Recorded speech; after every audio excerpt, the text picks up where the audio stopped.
Hi, I'm Emily Guy Birken, and you're listening to Deep Thoughts About Stupid Shit, because pop culture is still culture, and shouldn't you know what's in your head? Today, my sister, Tracie Guy Decker, and I are delighted to welcome Dr. Julian Wamble, who will be sharing his deep thoughts about Harry Potter with us and with you.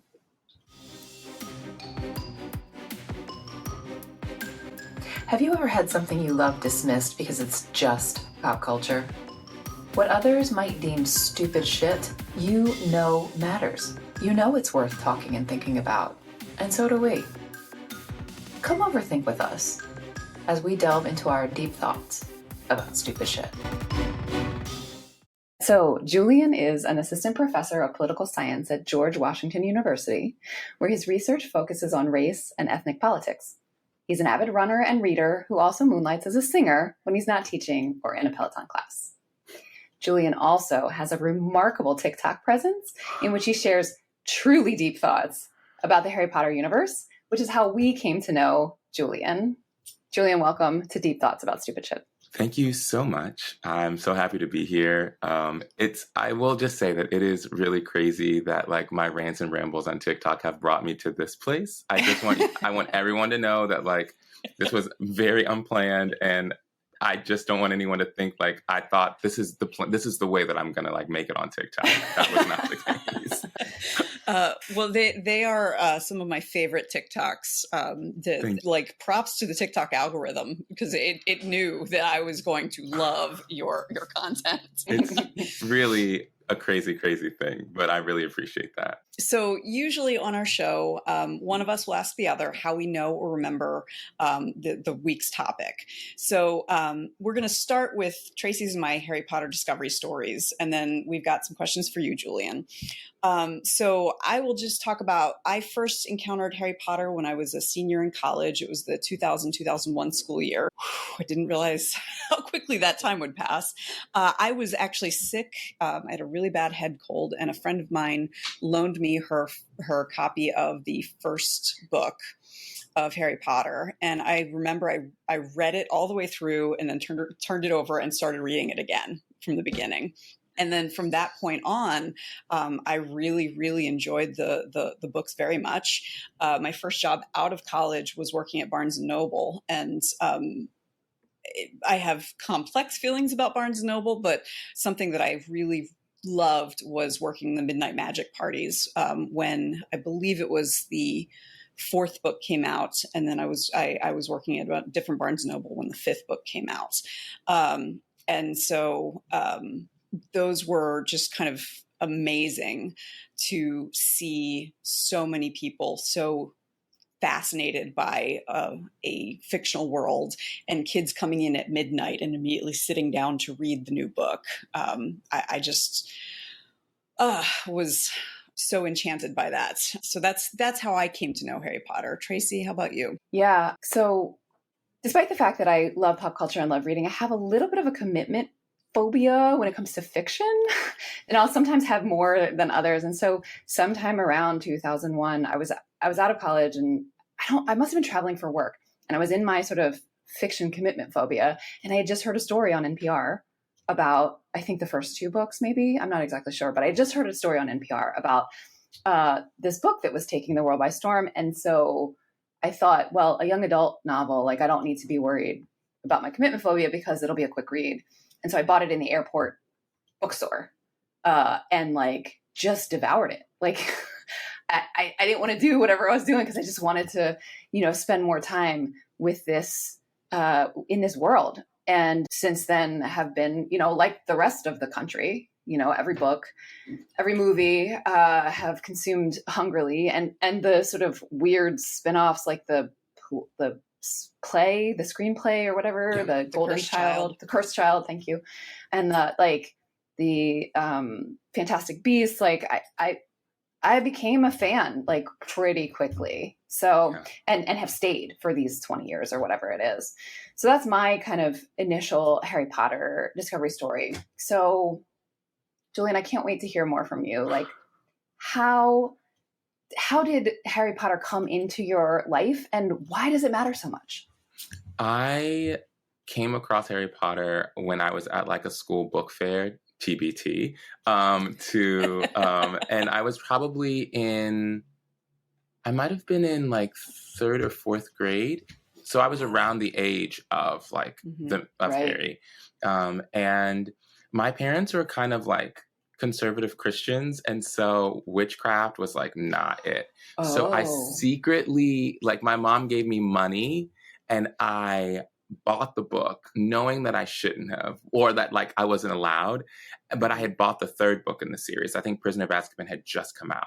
So then I went back and bought the first one and then probably stayed up all night reading the first book and was like hooked. And so then by the time, so I then like went back and like using my parents' money surreptitiously bought all the first 3 books, read them all through. And then around the time that Goblet of Fire came out, so that would have been in 2000, I was like dyed in the wool Harry Potter fan and told my parents like, this is a thing and you just are going to have to get on board because I need you to get the 4th book for me. And so ever since then, like you all, I have just been kind of ravenous in my consumption of this world.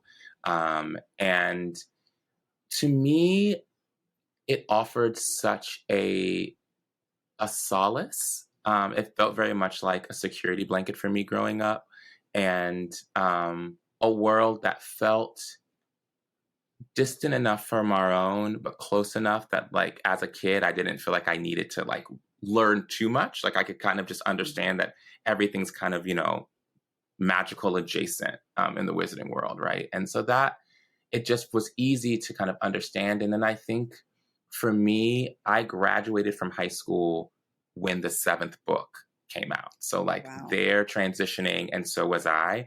And so my kind of timeline with Harry Potter kind of matches my own kind of development and growth as a person.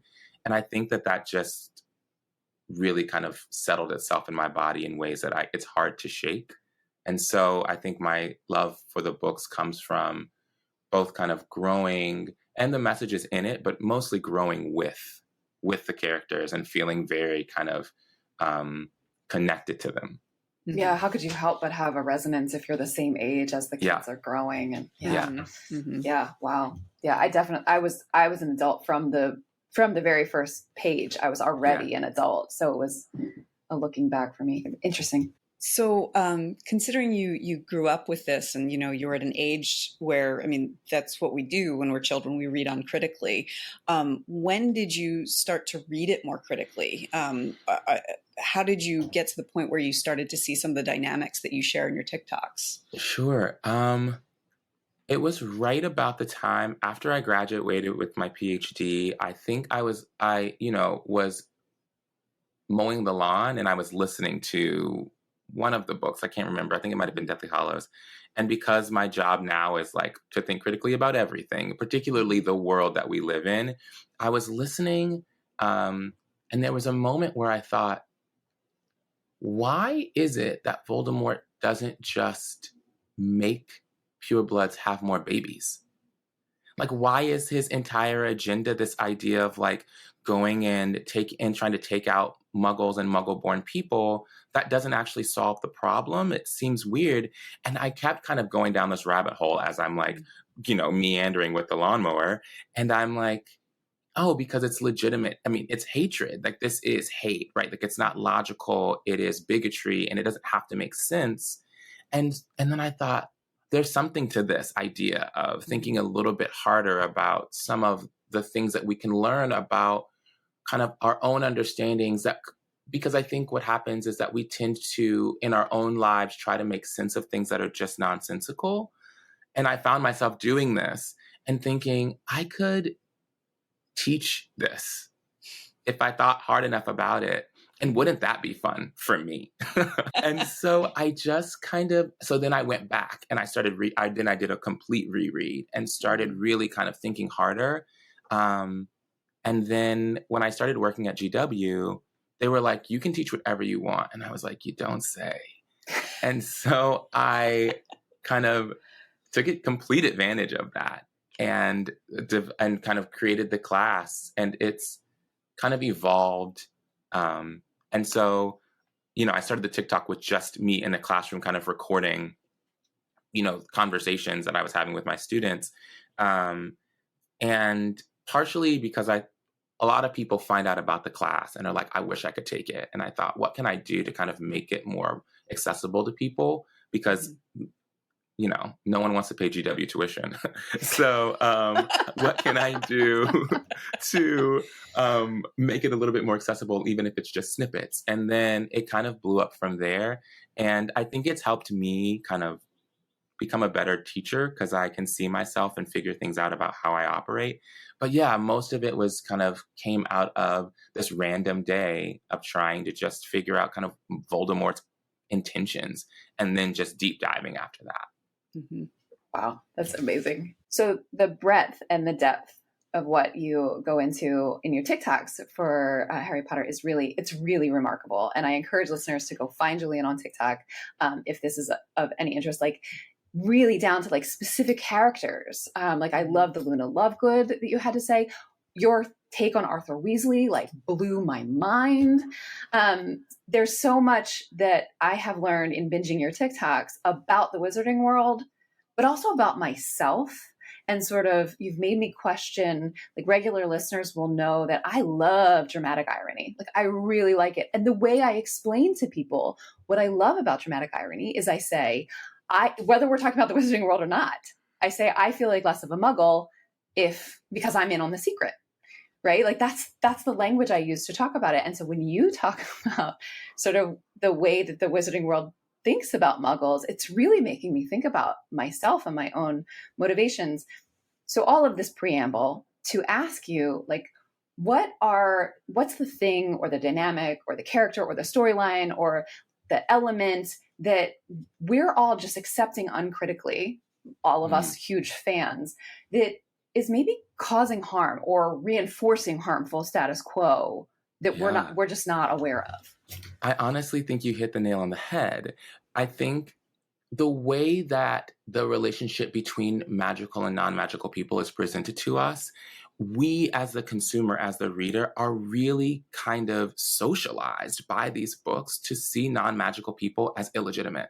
Mm-hmm. And we see it so much. And in some ways, it feels very innocuous because it's oftentimes like, oh, we are just going to take over this kind of more for the Quidditch World Cup. And like, sure, we're wiping the memories of these non-magical people, but like, that's just what we kind of have to do. And, oh, sure, Hermione stops spending time with her family so that she can spend more time in the magical world and and says little things like, oh, radios and technology are all just replacements for magic.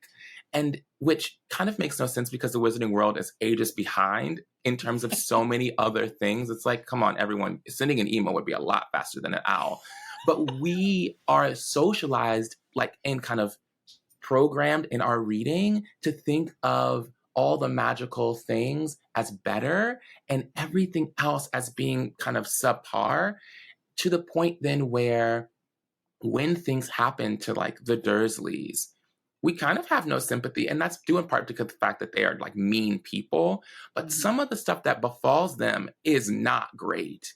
But we have such a kind of a belief about magic simply being better that we don't necessarily always see the perspective of non-magical people. And I think that to me is the thing that stands out the most, because there are so many moments where it's clear that what's happening in the magical world has direct impacts on what's happening in the muggle world.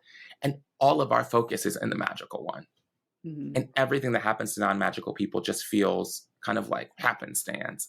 And so for me, I think there are so many parallels to draw in our own world about kind of, what things like segregation can do to our brains to make everything feel at such a distance that we don't necessarily have to have any concern or care about it. Mm-hmm. Mm-hmm. Cool. You're making me think about like in recent weeks. I mean, by the time this airs, it'll be a little more distant in people's memories, but in recent weeks, I'm thinking about the submarine with 5 super rich people on it versus the migrant disaster in Greece with 500 people, and the difference in the way it took our imagination. Like those 5 super rich people like took up a lot more real estate in all of like human, like the sort of zeitgeist empathy than 500 people who were looking for, to escape poverty and oppression. And I think that's speaks to your point that the wizarding world kind of reinforces that notion, like those 5 super rich people, they're magical, and those 500 migrants are muggles. I'm also thinking within the universe, just the fact that when we first meet Hagrid, he gives Dudley a pig's tail. And like, now that I am a parent, I've got a 12-year-old and 9-year-old. So right around the age that Dudley would have been, like, kids can be awful. Dudley has been raised to be very entitled by his parents.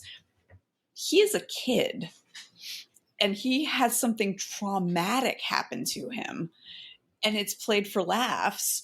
And it also gets into one of the things that I've been realizing recently is a lot of fat activists have talked about the fat-phobia in Harry Potter is kind of like the canary in the coal mine for some of the hierarchical thinking within the story that, like muggles aren't worth worrying about and things like that. And it's similar, like, that happens to Dudley because he's a pig. And so he's not worth worrying about until when he becomes okay, his physical transformation is all that fat turns to muscle because he starts working out. And how like that is a way for him to earn the ability to be a good person and exchange Christmas cards with Harry once a year. It's so fascinating because the thing that stands out to me about the moment with the pigtail is that Hagrid actually intended to turn him into an entire pig. And what else is bizarre to me about that moment is that Hagrid is an underqualified wizard. Like, he has no business doing magic.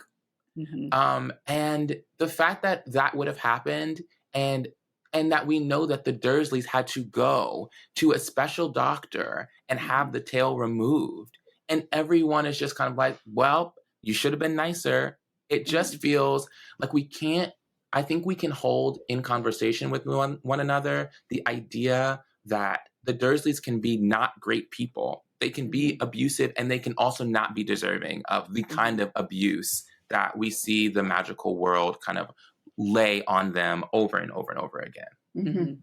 Yeah. Well, it gets into the idea of you don't have to be a perfect victim. And so the Dursleys, they had it coming because they were terrible, in the same way that you see people saying like, well, were they complying with what the police said? Like, I'm sorry, not resisting arrest should not be a death sentence.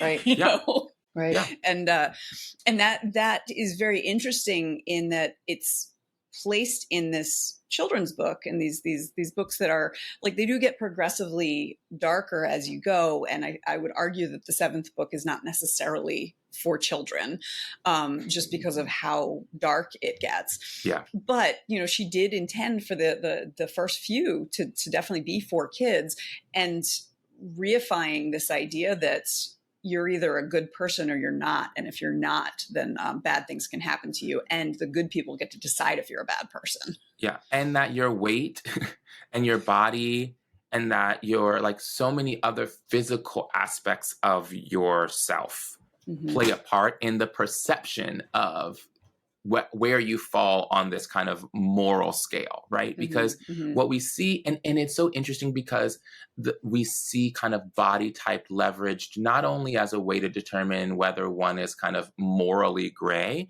but it's also gendered, because that's not what we see from Molly Weasley, right? Who is often described as plump. And some of this, I think, is, one of the critiques I get when I raise this point is like, well, it's all from Harry's perspective. And I'm like, sure, but it was written by a person who wasn't Harry. And so like, we have to reconcile that reality. And I think because of the kind of very strong maternal role that Molly plays, her body has to look a very specific way. And what is clear in these books time and time again is that, particularly when it comes to women, J.K. Rowling is very intentional about kind of a belief about what beauty means about who you are as a person. And so it's not lost on me then that, you know, the way that she describes Molly Weasley in particular, as this kind of very kind of jovial, plump, maternal, you know, woman, you know, is very different than the way that she describes even Professor Slughorn, who is also described as like rotund, but it's a very different kind of intentionality, I think, in how she describes their bodies. Mm-hmm. I think your focus on gender in some of your TikToks is really, really fascinating. I'd love to stay with that for a minute. Yeah. I watched just in the past couple of days, I watched your what you had to say about Delores Umbridge and sort of her performance of gender. I'd love to hear you like reiterate some of that's in that TikTok. So the thing that fascinates me about Umbridge is that oftentimes when we think about women in power, there is this kind of prescription of a masculinization, right? You have to perform, you know, if we think about women politicians, in my class, I always bring up Hillary Clinton, and I'm like, the sisterhood of the traveling pantsuit, you know, that there is this kind of the necessity to perform oneself in a way that feels strong, because everything in society tells us that women, you know, aren't strong, and, you know, that they're, you know, very flighty, and there's all these reasons why they shouldn't be good leaders. And so generally we see, in order to combat that particular stereotype, women kind of overcompensating in masculine performance. But Umbridge does not do that. She goes in the exact opposite direction, in fact. And she, you know, kind of, I won't say she pitches her voice up because we don't know what it would sound like, but her voice is very high. She leans into the pink. She, you know, everything is overly sweet. And so she leans into kind of a feminine performance while also being awful. Mm-hmm. And I get in a lot of trouble, but I kind of love it. I kind of love the idea of this woman is an extremely powerful person in the ministry. And some of the way that she's been able to do that is because she leverages her femininity in very like dangerous ways. But I'm like, it's not her fault that the patriarchy made this effective, because she's basically just leveraging what men believe about women and using it as a way to get power. And I find that to be brilliant. I don't think what she does is good, but I think the way that she goes about the kind of navigation of male spaces is ingenious. And I think it speaks volumes about what we know so many women across any number of identity groups have done and do to navigate men, right? Which is playing the game. It's like, you all made the rules and we're just better at playing it, and now you're upset. You know, that's really interesting to me, because I had a realization during the 2016 election. It always bothered me. I was one of the few people I knew who was actually enthusiastic about Hillary Clinton, but it bothered me a lot that she was a former first lady. So the idea that, like, you know, you shouldn't have to marry to get power. And then I was like, where does that come from? Where does that discomfort in my head come from? And like, the thing is, that is historically how women could get power. That was it. Those were the options. So if you weren't born to it, you know, like the only child, and, you know, were bloodthirsty and killed all the other options, you could marry it. Yeah. And I was like, so why am I having a problem with someone using the only tools available at their disposal? And I had this realization that by denigrating that tool, it was a very much like a not like other girls kind of feminism. And I think what you're talking about how you love Umbridge, I think you're absolutely right. And I feel like Rowling, in a way, is exhibiting, like, by making it clear how awful Umbridge is for using this power, she's doing kind of the not like other girls feminism, and saying that that's just not okay. Yeah. You know, it's really interesting, Emily, because you recently pointed out, speaking of this, like, Umbridge gets punished for it in a very gendered way, right? Like, Emily just pointed out to me the fact that centaurs in Greek mythology have a reputation for being rapists, right? And so I don't want to steal your thunder. You were telling me about sort of the trauma of that scene after. So when I first, because I feel like I know Greek mythology pretty well. Like I was obsessed with it as a child, but that was not Same. something that I knew off the top of my head. So that was something that I learned after having read the book. And that at first I was like, okay, so I know it pretty well. Someone has to be really immersed in Greek mythology to know that that's what their reputation was. So this is J.K. Rowling winking at the audience.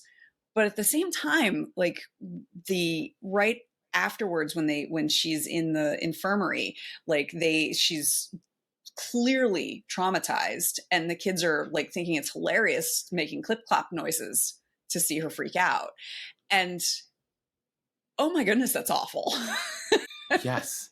And it's like, honestly, even if we took it to a place of like, perhaps she, we don't even put rape into the equation for what happened to her. Whatever happened is outrageously traumatic. Mm-hmm. And there are lots of things that I think should have befallen Delores Umbridge. But it is fascinating to me that was the choice, and that we have there's such a gray area in how and what we know and what we know happened to her ultimately.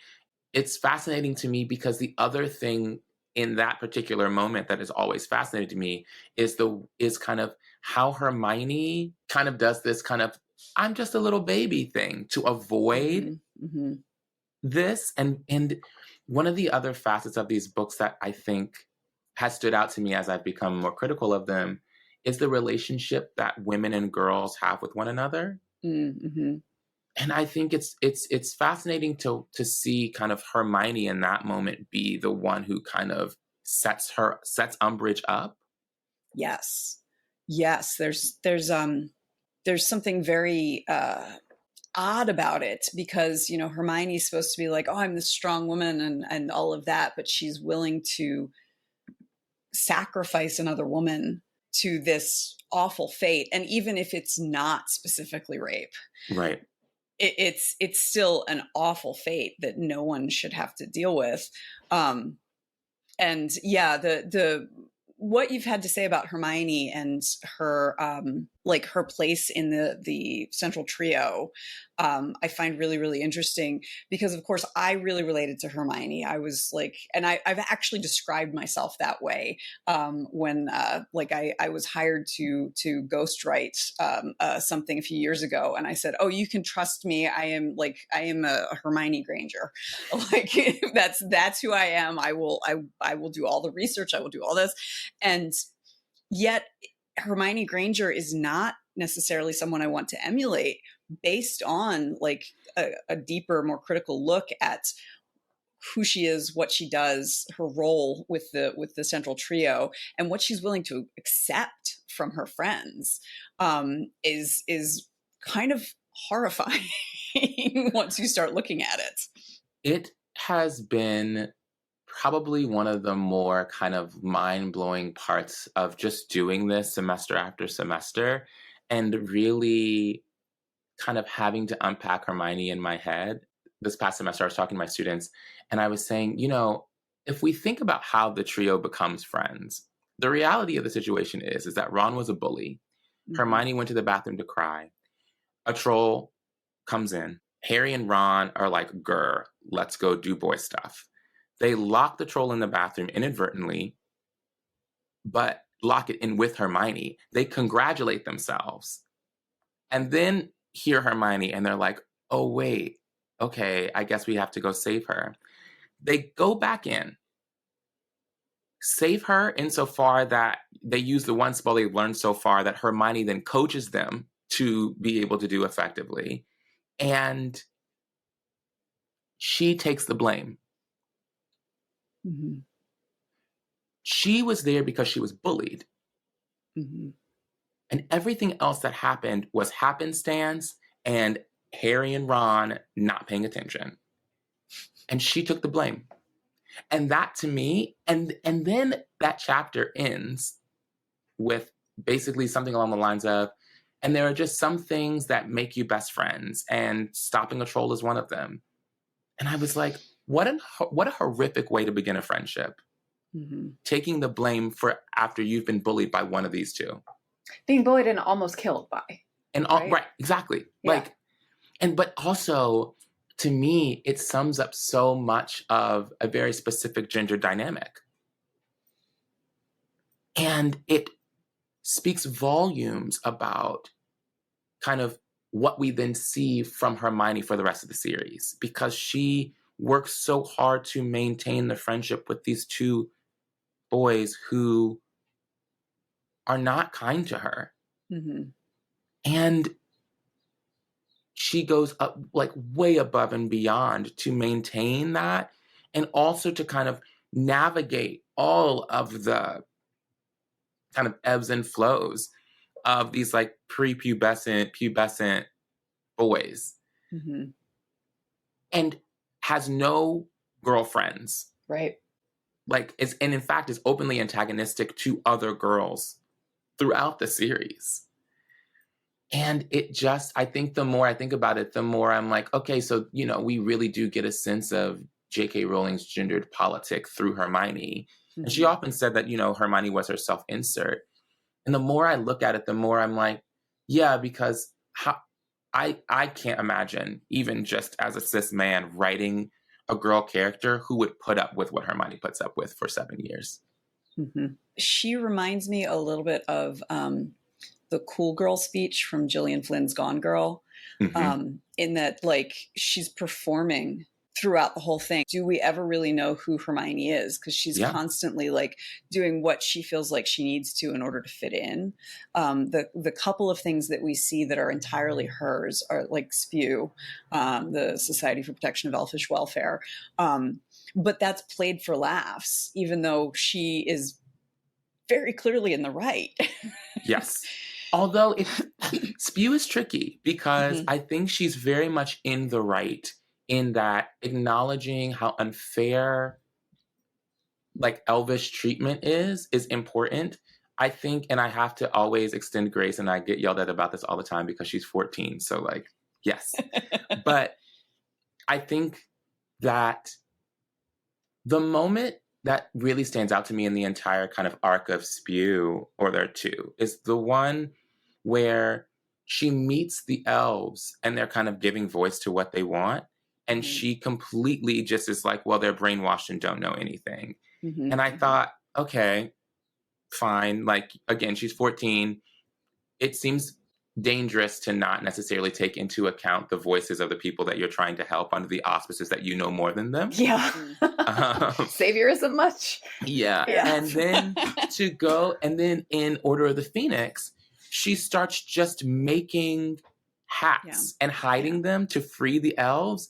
And what stands out to me about that particular moment isn't even the fact that she's just kind of doing this without any sort of consent. It's that Dobby is the one who then has to take on the brunt of cleaning Gryffindor house by himself, because she, as an ally, has made his life so much more difficult because she wasn't listening. And so now, in her attempt to undo the structural problems, she is reifying it for one very specific individual and making it so much harder for him because she's not listening. And she never takes that into account. And I'm like, you're kind of perpetuating the idea of the enslavement for this elf who actually is free by all accounts. And yet your inability to just kind of listen has made his life so much harder. What's really fascinating about this whole arc around the enslavement and the reifying the oppression and not listening to the people affected, the creatures affected, is there's such a lesson for us, for our world, but Rowling plays it for laughs. Yeah. Right? So, I mean, there actually is a very clear lesson that we could learn about, being an ally, about listening to people, but that's not the lesson. No. That is not the lesson that Rowling is trying to give us. She plays it completely for laughs and makes Hermione look ridiculous for wanting to help in the first place. Yeah. And it's also fascinating because there's a moment where Ron makes a joke about protecting goblins, and Hermione says they don't need it because they have their own magic.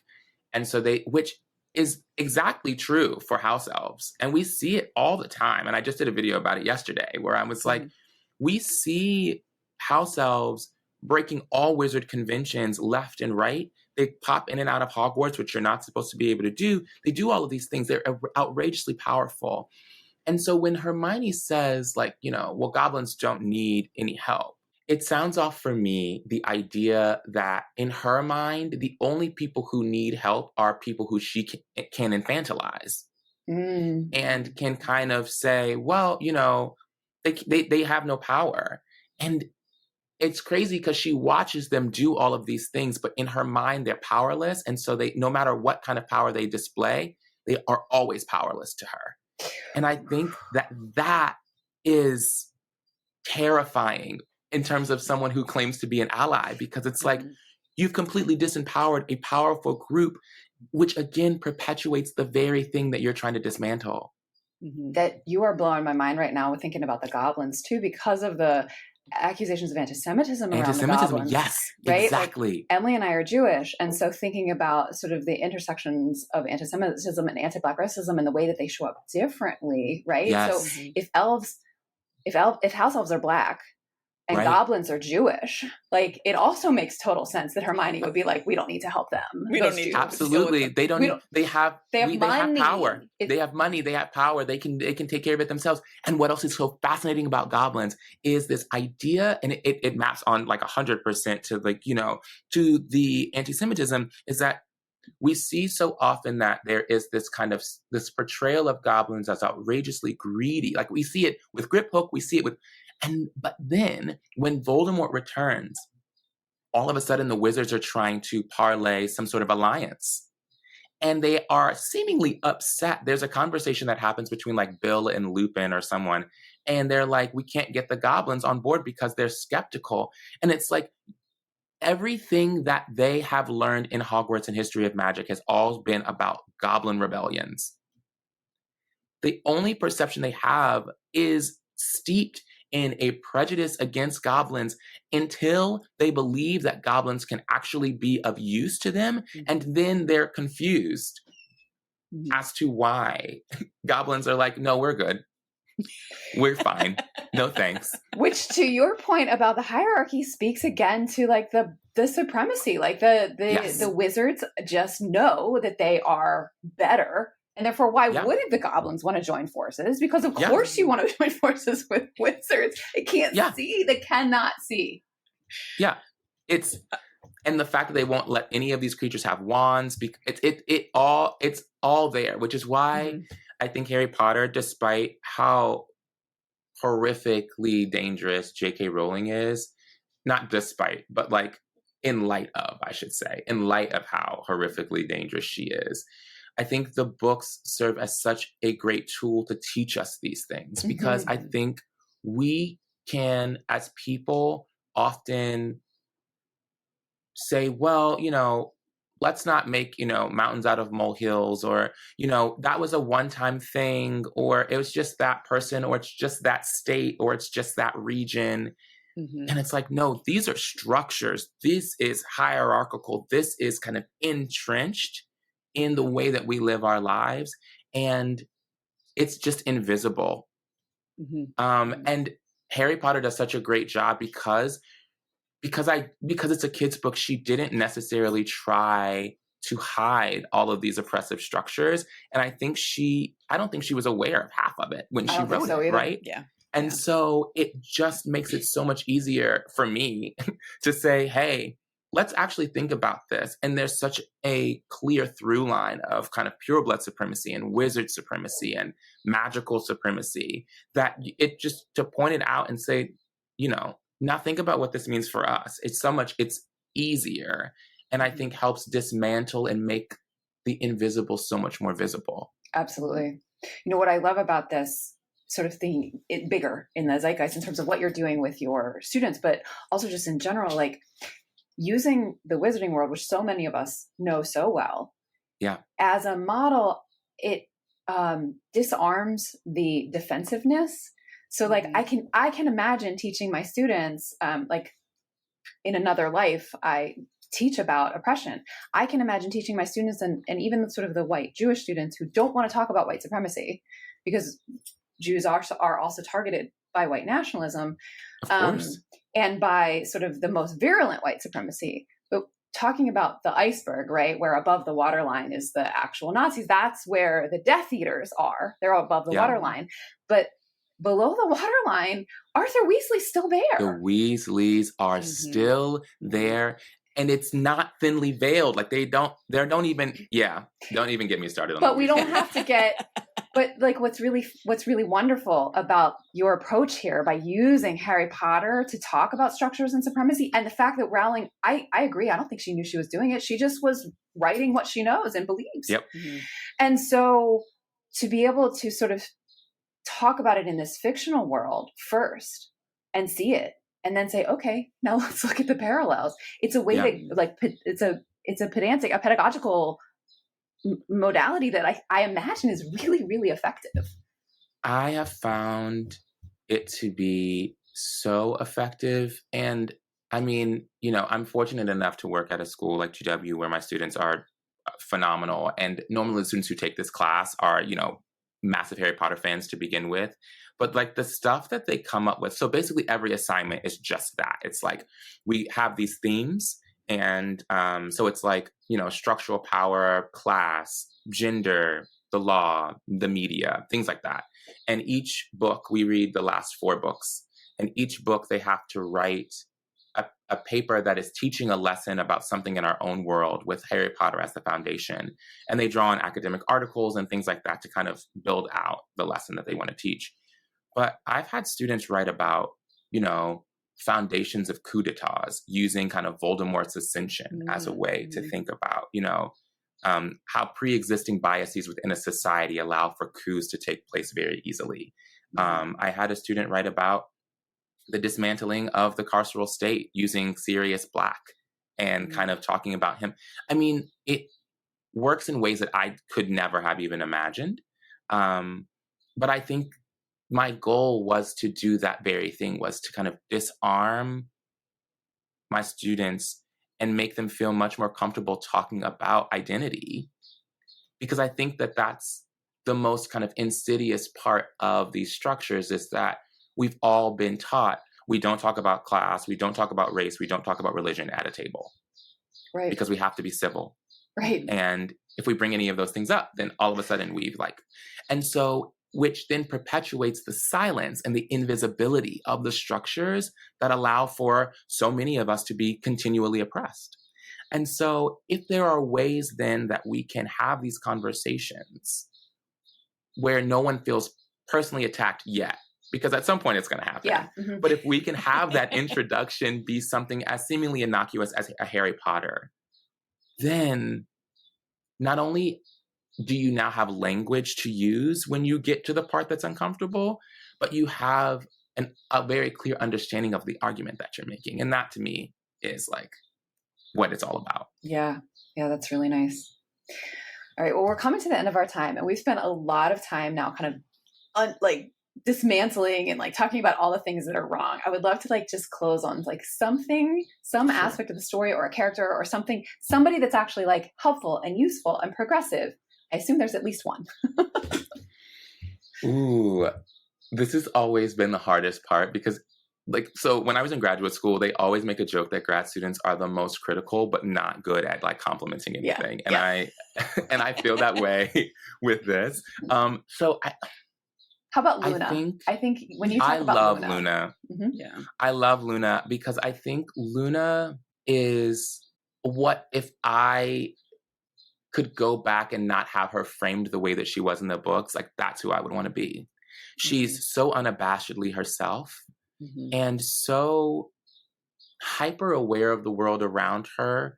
And she's so like gracious in her truth telling. It may make you feel uncomfortable because the truth can, but the way that she helps Harry navigate kind of his grief in ways that he himself is completely unequipped emotionally to navigate. And the way that she kind of just falls in line with the group, but never sacrifices herself, right? We see Hermione changing herself to be liked. And we see Luna saying, take what you got or don't take it at all. And I think that is such a refreshing thing for young people, for everyone, but particularly young people who read these books and who are feeling so kind of pulled in directions of wanting to be accepted and liked. I think Luna serves as such a kind of a lighthouse to guide people towards true authenticity. And I love her for that. I love Neville. Neville is a wonderful story. His character arc and oh my gosh. And just because the thing about so many of the characters in these books is that when you meet them, they grow, but they're still fundamentally the same in a lot of ways. But Neville really has to find himself and navigate so much loss and the constant reminder of his parents and his grandmother who's not proud of him and his family who wants him to be great, but he's not, and he's a pureblood, so he's supposed to be all these things. And he has to find all of that by himself without much support, and he does. And there's such a beauty to that idea of like not having all the answers when you show up at 11 years old and having to really discover oneself. And it takes a lot of time and energy and disappointment, and he navigates all of that. And I find that to be just so beautiful. The two moments that always stick with me with Neville is when they're in St. Mungo's, and I can't remember if his mother or his father gives him the little gum wrapper, and he very carefully puts it in his pocket. Yeah. It's a very little moment, and it's like Harry notices it and doesn't say anything. But to me, that just like the level of grief and loss represented by that tiny little moment, and then that. And pulling the sword from the Sorting Hat are like the two moments that to me like sum up who Neville is. Yeah. You know, he has this immense loss and he is there and able to do what needs to be done at the time that it needs to be done. Yeah. And that's just like I cry thinking about Neville because he's such a great character. He humanizes bravery in a way that feels so approachable. And I think what Harry's a chosen one, but he just has such a kind of inherent gift, if you will, to like just be brave. And it's just like in him and it just kind of jumps out. And that feels very unrealistic for me. Yeah, likewise. Yeah. And so to have a person like Neville who has to fight to be brave and has to work hard because it's not something that is inherent to him. That's amazing because it's still bravery. It's just it looks different, and I think there's such an amazing kind of sense of what bravery can be and how he can be both a human and flawed and scared and anxious and all these things and still be a brave person. Yeah. Oh, I love that as a place to end. So. We have been joined today by Dr. Julian Wamble. Thank you so much for being with us. It was amazing to speak with you. I encourage listeners to go find the TikToks. Yes. Fantastic. At Prof W, PROFW. We'll thank put you it so much, Tracie and Emily. We will also put it in the show notes, folks. So next time, Em, what are you going to be diving into? I'm going to be telling you my deep thoughts about Disney's Beauty and the Beast, the original animated version. Ooh, yes. Can't wait. Thanks for listening. Our theme music is Professor Umlaut by Kevin MacLeod from Incompetech.com. Find full music credits in the show notes. Deep Thoughts is a labor of love, but that doesn't make it free to produce. You can help keep us overthinking. Support us through our Patreon with a link in the show notes. Leave a positive review so others can find us. And share the show with your people. Until next time, remember, pop culture is still culture. And shouldn't you know what's in your head?